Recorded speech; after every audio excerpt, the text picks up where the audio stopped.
បាទបងប្អូនឥឡូវម៉ូតូយើងបន្តទៅទៀតហើយបាទដោយសារពីថ្ងៃមុនគឺយើងរៀបចំនៅចំកន្លែងប៊ីស្តុងឥឡូវម៉ូតូរួចរាល់ហើយបាទអាកន្លះដែរអីរួចរាល់ហើយបើចាប់ផ្ដើមរៀបគុំចូលទៅវិញបាទហើយបងប្អូនមិនឆ្ងល់ទេតើម៉ូតូនេះក៏ធ្វើណាក៏ធ្វើរាប់ខែម្ចាស់ហើយសោះម៉ូតូសម័យមួយបាទបងប្អូនគ្នាបាទដោយសារម៉ូតូនេះគឺមានបញ្ហាច្រើនអញ្ចឹងយើងរុនធ្វើយូរហើយធ្វើយូរបានដូចច្រើនបាទធ្វើយូរបានដូចច្រើនបាទកាលណាធ្វើឆាប់រួចគឺបានដូចទីចឹងបងនិយាយលេងបងប្អូនបាទដោយសារម៉ូតូនេះគឺមានបញ្ហាគឺច្រើនមែនតើបាទពីមួយចូលមួយឥឡូវចាប់ផ្ដើមពីផ្សំចូលទៅហើយតើវាមានបញ្ហាអ្វីទៀតបាទជាមួយចាប់ផ្ដើមមើលម៉ូតូមកឆេះហើយគឺនឹងមានវគ្គបន្តទៅទៀតដែរបងប្អូនបាទដោយសារម៉ូតូនេះគឺដោយសារសាមុនគឺម៉ូតូនេះគឺក្តៅឆេះលលត់បាទក្តៅហើយដឹងតែលលត់ហើយបាទខ្ញុំមើលម៉ាស៊ីនរបស់ខ្ញុំប្រហែលជាអង្សាដូចជា100អង្សាជាងបាទ110 120អង្សានោះក្តៅតែមែនតើបាទបើយើងជិះផងគឺក្តៅភីមកចិត្តជើងតែហ្មងបាទឥឡូវចាប់ផ្ដើមរៀបគុំចូលទៅវិញហើយដាក់សំណុំទូរ៉ាបាទទៀតដាក់តួម៉ូតូបញ្ចូលទៅឥឡូវហើយបាទអត់មានរយូរទេបងប្អូនបាទបើមានគ្នាពីរនាក់ហ្នឹងជាងរុនធ្វើលឿនជាងរុនតែម្នាក់ឯងទៅធ្វើអាណាតន់បាទអត់មានដៃអាណាទៅបាញ់ពីបានបងប្អូនអរគ្នាបាទអញ្ចឹងម៉ូតូមួយគឺធ្វើនៅយូរហើយបាទបើសិនជាម្ចាស់ម៉ូតូលើមើលផងដឹងតែដេកហើយបាទដេកមើលជាងរុនធ្វើតែបណ្ដោយបាទកាលណាភ្ញាក់ឡើងជាងរុនយកបាយឲ្យហូបទៀតបាទភាសាជាងរុនគឺធ្វើសម្រាប់សម្រាំងបាទគឺធ្វើមួយទេបងប្អូនបាទធ្វើយូរទេបាទ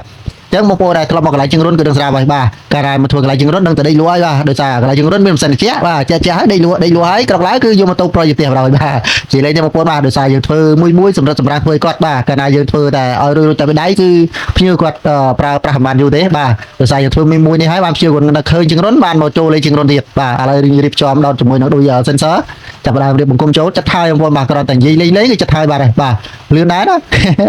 បងប្អូនមើលអញ្ចឹងលឿនតែលឿនហើយបាទប៉ុន្តែជាងធ្វើនេះគឺយូរមែនតើបាទអ្នកថាតែធ្វើចិត្តធ្វើឥឡូវចាប់ដើមដោតដូចជាមួយនឹងប៊ីសាំងបាទចិត្តរួចរាល់ឥឡូវហើយបងប្អូនបាទយើងឆេះឥឡូវហើយបាទគឺលឿនតែមែនតើលឿនមែនតើមានលឿនលេងចឹងបងប្អូនបាទអញ្ចឹងការរៀបចំនៅស៊ីម៉ាំងសិនបាទចិត្តទៅហើយរួចរាល់ហើយបាទយើងដាក់ស៊ីម៉ាំងហើយគឺយើងបានបញ្ឆេះស្ដាប់នៅសូរសំឡេងហ្នឹងបាទតើសំឡេងពីរោះឬក៏សំឡេងអួលឡើងកដោយដាក់បញ្ចូលសំឡេងចិត្តរួចរាល់ហើយបងប្អូនអរគ្នាបាទអញ្ចឹងការធ្វើម៉ូតូនេះគឺតតែយកចិត្តទុកដាក់បាទដោយសារខ្ញុំមានគុណជាងពី3នាក់ហើយបាទដោយសារម្ចាស់គាត់ម្ដាយគាត់យកមករៀនធ្វើបាទហើយខ្ញុំក៏សួរគាត់ថាតើ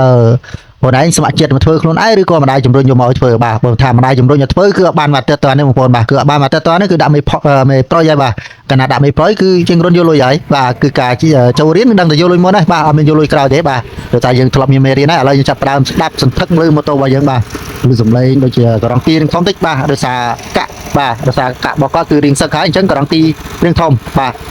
ករងទីធំ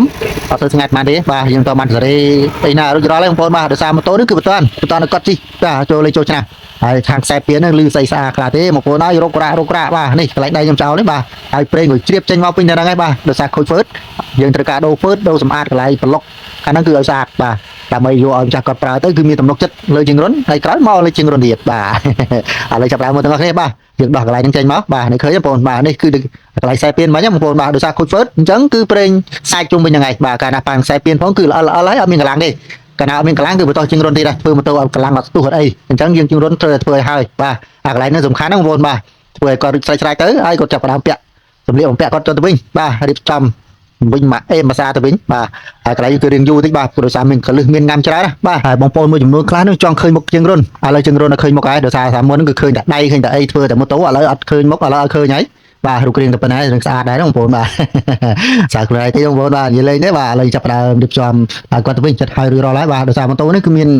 ភាពតច្រើនដោយសារម៉ូតូនេះខូចច្រើនមែនតើបងប្អូនបាទហើយនេះហើយយើងហៅមកវគ្គណាបងប្អូនបាទហើយមកវគ្គ